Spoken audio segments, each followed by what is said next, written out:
네, 여러분 안녕하세요. 수정쌤입니다. 수시는 처음이죠. 4부는 수리논술 지원 시에 여러분이 하게 되실 고민들에 대한 조언의 말씀 드릴까 합니다. 앞서서 1, 2, 3부가 있으니까 여기 클릭해서 안 보신 분은 보시고 오셔도 되고 영상도 있으니까 영상을 활용하셔도 될 것 같고요. 그럼 여러분이 고민하실 것들 정리해서 말씀드리겠습니다. 수능 전 논술대학이 있는데 여러 곳에 지원해도 될지에 대한 궁금함이 많으실 거예요. 작년까지는 한 5개 정도 대학이 있었고 올해는 약수령 대학인 을지대 상명대가 새롭게 수능 전 논술로 추가된 대학이고요. 여기서 여러분은 연대가 제일 가고 싶겠죠? 이 수능 전 대학들의 특징은요. 우리 학생들이 준비 과정에 대한 부담이나 혹시 수능을 잘 봐서 수시 납치될까봐 지원을 주저주저 하기 때문에 경쟁률이 수능 후보다는 훨씬 낮은 장점이 있습니다. 그러니까 여러분이 각 대학의 출제 경영에 맞춰서 준비를 잘 하시고 수학 실력이 그 대학의 합격 수준에 이른다라고 판단되시면 한 곳 정도 지원해 보시면 좋을 것 같아요. 여러분의 자격이 된다고 하더라도 그 대학의 논술을 준비하기 위해서는 수능 전에 꽤 많은 시간을 소모해야 되기 때문에 아무래도 조금 부담이 될 수 있어서 한 곳 정도만 수능 전의 대학은 여러분의 합격 가능성을 따져서 지원하고 수능 후로 집중하시는 게 더 좋을 것 같고요. 연대와 시립대를 같이 보는 거에 대한 질문을 많이 하시는데 일반적인 상황에서는 연대와 시립대를 같이 지원하지는 않아요. 왜냐하면 연대와 시립대 사이에는 고려대, 한양대, 서강대, 성균관대, 중앙대, 경희대 등의 많은 논술대학이 있으니까 여러분이 6장을 선택하는 과정에서 연대와 시립대를 동시에 선택하는 일은 조금 드물고 실제로 이렇게 지원하는 학생들은 아무래도 수능 최저가 없어서 두 대학을 지원하려는 것일 듯한데 만약에 시립대 논술 합격이 간당간당하거나 쉽지 않은 학생이라면 연대까지 돌파하는 건 굉장히 어려운 일이라고 생각되기 때문에 그렇게 말씀을 드린 거고 혹시나 정시 준비를 전혀 하지 않고 수학 하나만 날카롭게 갈아서 논술 지원을 하겠다 이런 학생이라면 연대 시립대를 같이 보는 것도 가능할 수 있습니다. 두 번째, 수능 최저가 없는 대학으로만 지원할래요. 이렇게 고집 피우는 학생들이 은근히 많습니다. 왜냐하면 수능에 자신이 없기 때문에 수능 최저가 없는 대학으로만 맘 편히 지원을 하겠다 이런 경우인데 예를 들면 논술로만 재수를 하는 학생이 수학 하나만 잘해서 논술로 대학을 가고 싶다 이런 경우라면 괜찮을 수 있는데 아무래도 수능 최저라는 관문이 많은 학생들을 걸러주는 장치거든요. 그러니까 웬만하면 수능 최저가 있는 대학에 지원을 하는 게 훨씬 합격하기 좋아요.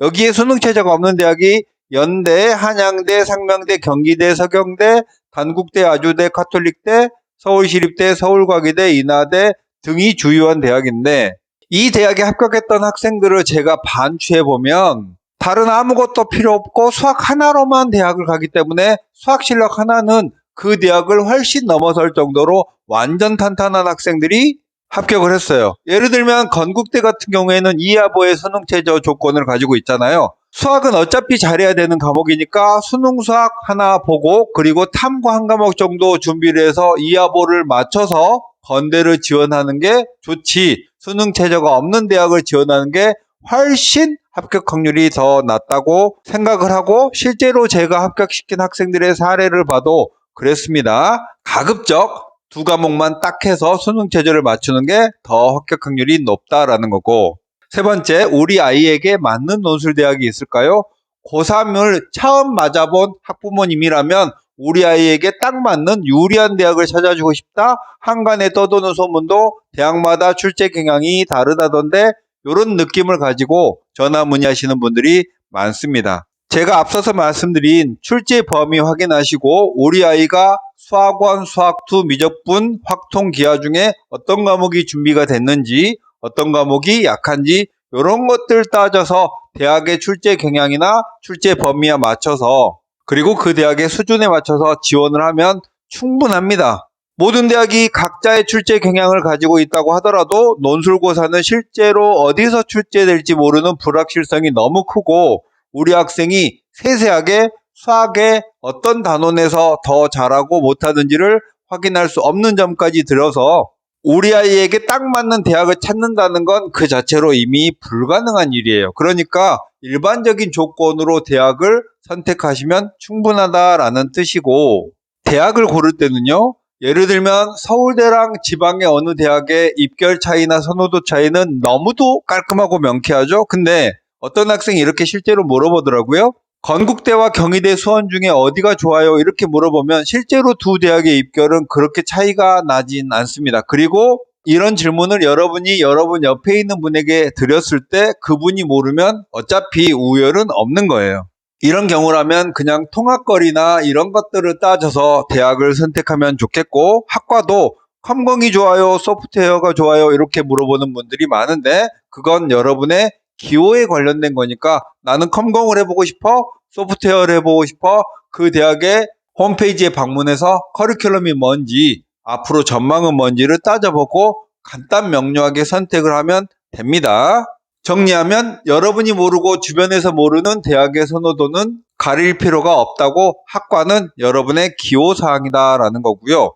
모집 인원이 너무 적어요는, 논술 전형은 원래 모집 인원이 적습니다. 그런데 올해는 무전공, 계열통합, 단과대 광역 등의 통합 모집하는 그런 단위들이 생기다 보니까 더욱더 기존의 학과에서 모집 인원을 빼가다 보니까 기존의 학과들이 모집 인원이 더욱더 적어져서 이제는 10명 이상 되는 그런 모집 인원을 가진 학과도 많이 안 보입니다. 그러니까 여러분이 지원을 할 때는 어느 학과가 모집 인원이 한 3명쯤 되면은 와, 여기 있으면 안 되는 거 아니야?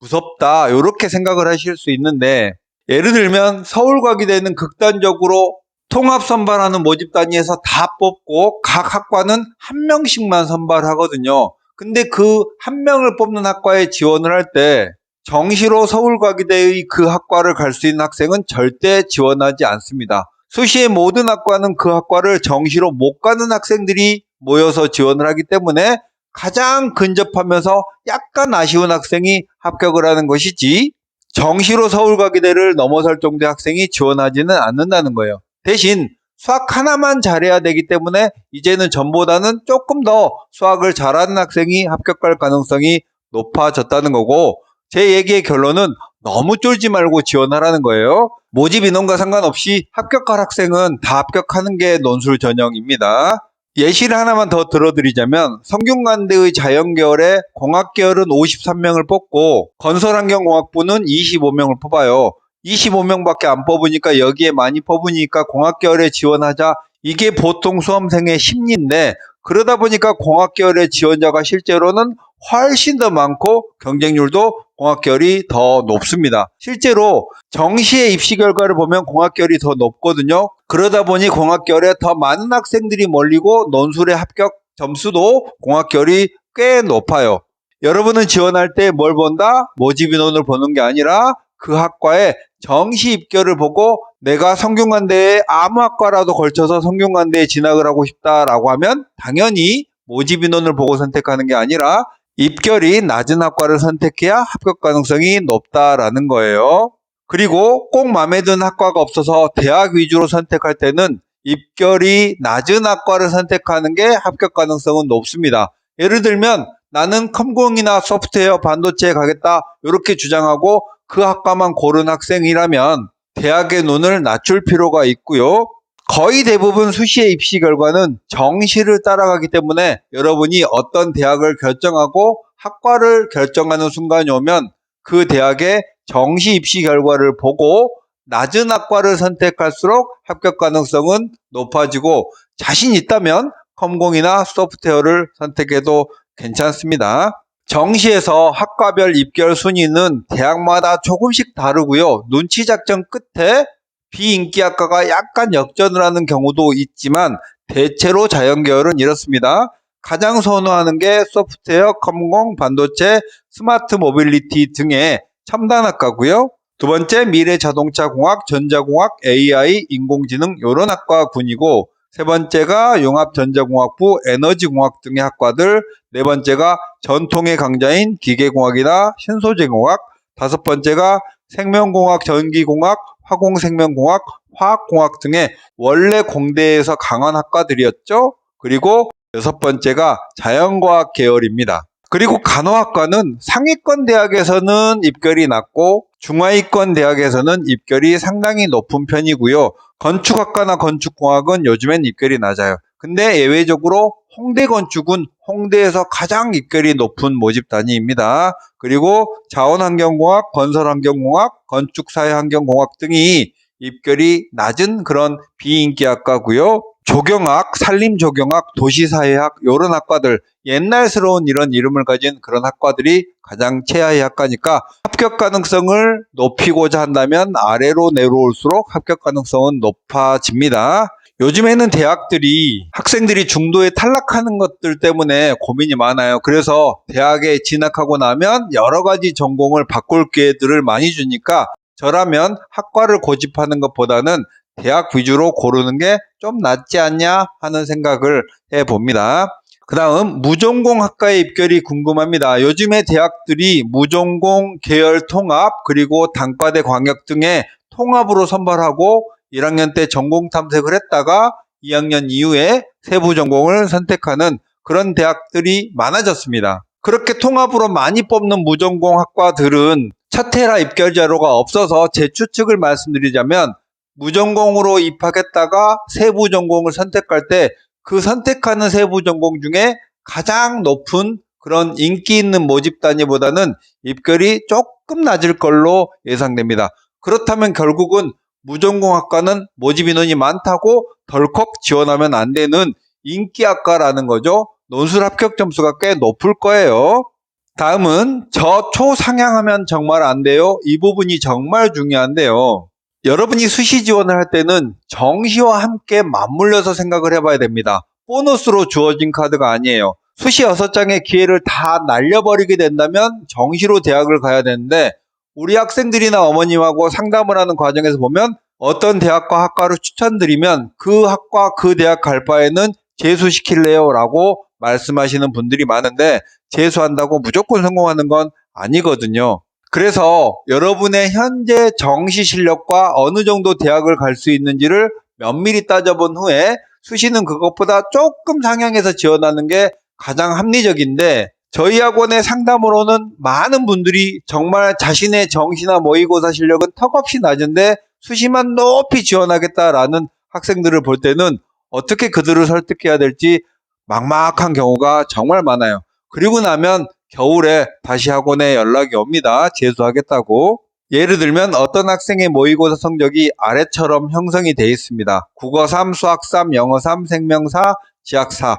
이런 학생이라면 정시로 인서울의 끝자락인 한성, 서경, 삼육대 등을 제외하고는 서울은 안 되고요. 수도권 대학 정도 갈 수 있는 정시 실력입니다. 이런 학생이 찾아와서 논술로 중앙대를 쓰겠다라고 말씀을 하신다면 정말 큰 착각이다 라고 조언해 드리고 싶어요. 첫 번째는 수학 100분위 84 정도가 중앙대 합격권에 있지도 않고 이 학생은 중앙대 수능 최저도 맞출 것 같아 보이지 않아서 중앙대를 지원하는 건 정말 반대인데 자신감이 어디서 나오는지 수능 최저 맞출 수 있고 중앙대도 합격할 수 있다고 그렇게 지원을 한 학생들이 많습니다. 꽤 많아요. 물론 9월에 모의고사 성적이 아주 높이 올라간다면 중앙대 지원이 가능할지도 모르겠지만 지금 수준에서는 중앙대는커녕 건대 지원도 무리라고 생각되는 학생이에요. 이렇게 초상향 지원을 하면 원서 쓸 때만 약간 흥분이 되죠. 논술 시험을 준비하면서 중앙대 실제 기출문제를 풀어보면서 놀라고 논술 시험장에 가서 실제 시험을 보면 한 번 더 놀라고 합격자 발표를 할 때 마지막 후회를 한답니다. 그런데 이런 학생을 보시면 국어가 100분위가 낮아요. 등급도 낮고 영어도 별로고 생명도 지학도 낮은데 수학 하나만 상당히 잘하는 학생이고 이 학생이 확통과 기하까지도 고3 때 알차게 다져온 학생이에요. 그리고 수능 최저도 지금 중앙대의 수능 최저를 통과하고 있습니다. 이런 학생은 정시로는 중앙대를 갈 수 없지만 논술로는 중앙대 정도의 상향을 해도 충분한 학생이에요. 하지만 이 학생도 중앙대의 합격 가능성을 저에게 물어본다면 한 20% 정도 되는 그런 수준입니다. 논술을 6장 쓴다면요. 다 떨어지면 어쩌지라는 가능성을 꼭 생각해 보면서 현실적인 지원하라고 다시 한번 부탁드리겠습니다. 일단 수리논술에 대한 여러분의 고민사항에 대한 답변 드려봅니다. 수종쌤입니다. 안녕.